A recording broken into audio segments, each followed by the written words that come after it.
wa asyhadu anna Muhammadar Rasulullah. Tetapi bagaimana implementasi di dalam kehidupan sehari-hari? Banyak dari kita pintar sekali, fasih sekali melafadzkan asyhadu an la ilaha illallah. Tetapi dalam kenyataannya masih kita percaya pada dukun, masih mempercayai ramalan bintang, masih pergi ke orang pintar. Nah, kalau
Sepertinya sinyalnya Bu Aisyah ada trouble. Mungkin saya bisa sedikit mengisi kekosongan ini. Jadi kalau saya sangat tertarik sekali dengan materi Ibu Aisyah karena selama ini yang kita perhatikan terutama sekitar kita itu yang selalu ditanyakan adalah anaknya sekolah di mana, lulusan apa, terus kerja di mana. Itu semuanya duniawi semua yang ditanyakan. Jadi kalau menurut saya untuk menjadikan anak-anak yang soleh dan soleha itu sangat-sangat sulit. Makanya saya sangat tertarik sekali pada saat Bu Aisyah Ida minta saya untuk menjadi host, karena dengan menjadi host otomatis saya jadi fokus untuk mendengarkan apa materi tersebut. Jadi kalau saya boleh menambahkan sedikit bahwa untuk menjadi seorang orang tua, menjadi couple pasangan orang tua bapak dan ibu yang memiliki anak yang soleh dan solehah itu tidak hanya dimimpikan, tapi diwujudkan seperti itu. Kalau cuma mimpi aja, kita cuma bisa bilang bahwa andai anak saya jadi soleh seperti anak-anak ibu itu. Tapi tidak tahu bahwa apa yang dilakukan ibu-ibu itu untuk mendidik anak-anak mereka menjadi soleh dan soleha. Seperti itu. Jadi kalau menurut saya ini adalah ilmu yang luar biasa yang mungkin saya selalu memberikan materi mengenai tentang keduniawian.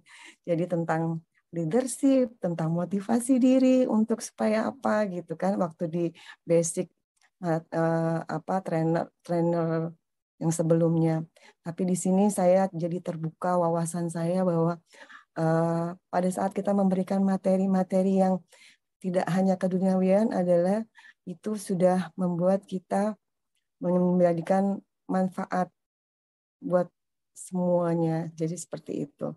Ini Bu Aisyah belum masuk-masuk ini, jadi saya bingung mau nambah materi apa lagi. Mungkin ada ibu-ibu sekalian yang peserta lain ingin menambahkan tentang materi ini. Mungkin mau cerita sedikit mengenai sulitnya membimbing anak-anak menjadi anak-anak yang soleh dan soleha, biar kita sama-sama saling berbagi informasi bahwa menjadikan anak-anak yang soleh dan soleha itu seperti apa, begitu. Peserta-peserta yang lain, ibu-ibu yang lain boleh, monggo silakan. Apalagi Bu Meliana mungkin banyak murid-murid, gimana caranya membimbing anak-anak di sekolah dan membimbing anak-anak di rumah supaya bisa menjadikan role model buat anak-anak di sekolahnya seperti itu.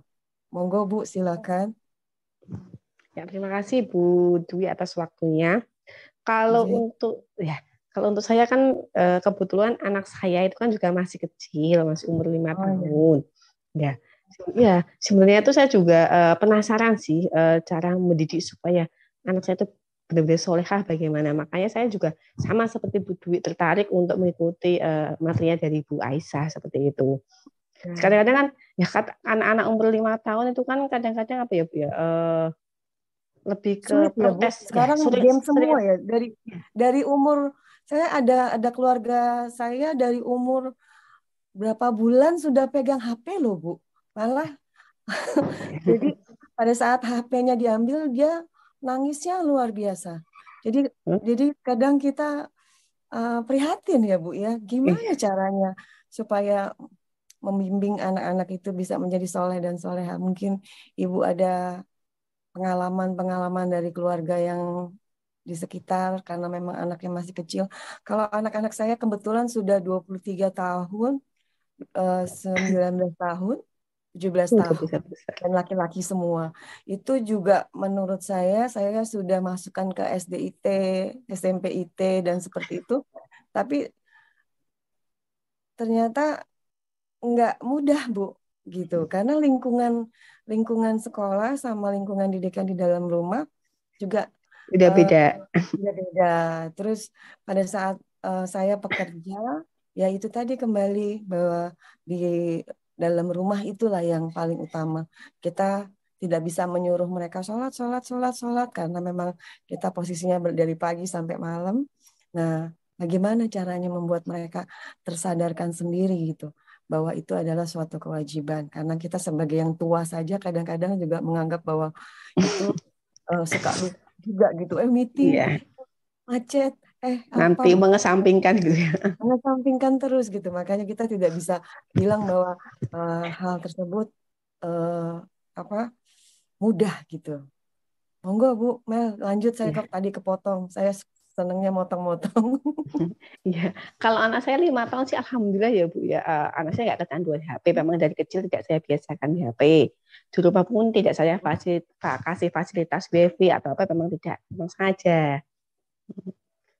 Jadi ya alhamdulillah tidak kecanduan HP. Cuman umur 5 tahun tuh banyak protesnya. Misalkan, Dek, ayo ngaji. Nanti Bu capek lah. Kayak gitu tuh kadang-kadang tuh kalau saya paksa dia nggak semangat.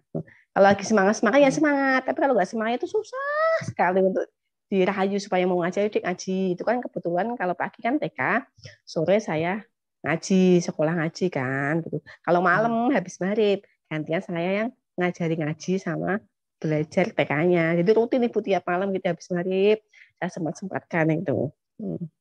Tapi kadang-kadang kalau timbul malesnya tuh susah sekali Bu. Ada alasannya. Dia tuh dia bisa, tapi kalau ditanya nggak bisa Bu, nggak mau jawab, nggak bisa aku Bu. Itu tuh ya bikin saya kadang-kadang emosi gitu Bu.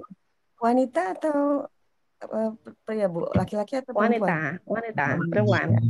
Ini Pak dimaksud. Ini Ibu Ida kayaknya sudah masuk ini. Oh, alhamdulillah. Bentar masih ini belum bisa. Halo. Oke. Masya Allah, qadarullah terpental ini satu ini wifi-nya kan rame ini jadi terpental. Ini masih pasang kuota dulu. Baik ya. Kita lanjutkan Bu Dwi ya. Ya, silakan Ibu. Ya, mohon maaf atas ketidaknyamanan ini, qadarullah ya terjadi, seolah ada hikmah di balik semua ini. Jadi gambaran daripada anak soleh tadi yang selanjutnya itu beribadah kepada Allah. Kalau akidahnya sudah lurus, ya akidahnya tauhidnya murni, tidak mensekutukan Allah dengan sesuatu apapun, baik dalam bentuk tindakan, perbuatan maupun ucapan. Ya, kemudian beribadah kepada Allah, tentu saja dia harus rajin sholat tepat waktu 5 kali sehari, belum lagi sholat sunnahnya. Kemudian hal-hal yang ibadah-ibadah wajib itu tidak boleh ditinggalkan. Kalau ibadah wajibnya tidak dikerjakan, berarti tidak dikatakan sebagai anak yang soleh. Ya. Yang ketiga, gambaran ketiga, jadi ada 4 gambaran ya Bu Dwi terhadap tentang anak soleh ini. Yang ketiga itu adalah berbakti kepada orang tuanya, birrul walidain. Ya, ridullah wa ridul walidain. Ridho Allah itu tergantung pada ridho orang tuanya. Jadi anak yang soleh itu senantiasa mendapatkan ridho dari orang tuanya, agar mendapatkan ridho Allah. Bagaimana cara dia mendapatkan ridho orang tuanya? Tentunya dia selalu menyenangkan tutur katanya, tingkah lakunya, menyenangkan orang tuanya, menjadi permata, ya bunga mata daripada orang tuanya, zohratul ain, ya, jadi bunga mata daripada orang tuanya, menjadi pelipur lara orang tuanya. Kalau dilihat oleh orang tuanya menjadi menjadi senang, menjadi bahagia. Selanjutnya berakhlakul karimah, itu pasti ya. Jadi berakhlakul karimah ini berkaitan kepada sesama manusianya. Tadi hubungannya dengan Allah sudah bagus, sekarang juga urusannya dengan atau hubungannya dengan manusia juga harus bagus ya. Lisannya tidak boleh menyakiti orang lain, tidak boleh menyakiti temannya, tidak boleh menyakiti tetangganya. Nah, itulah 4 gambaran anak soleh itu. Jadi soleh itu adalah segala sesuatu yang baik. Ya. Al-qaim bima alaihi,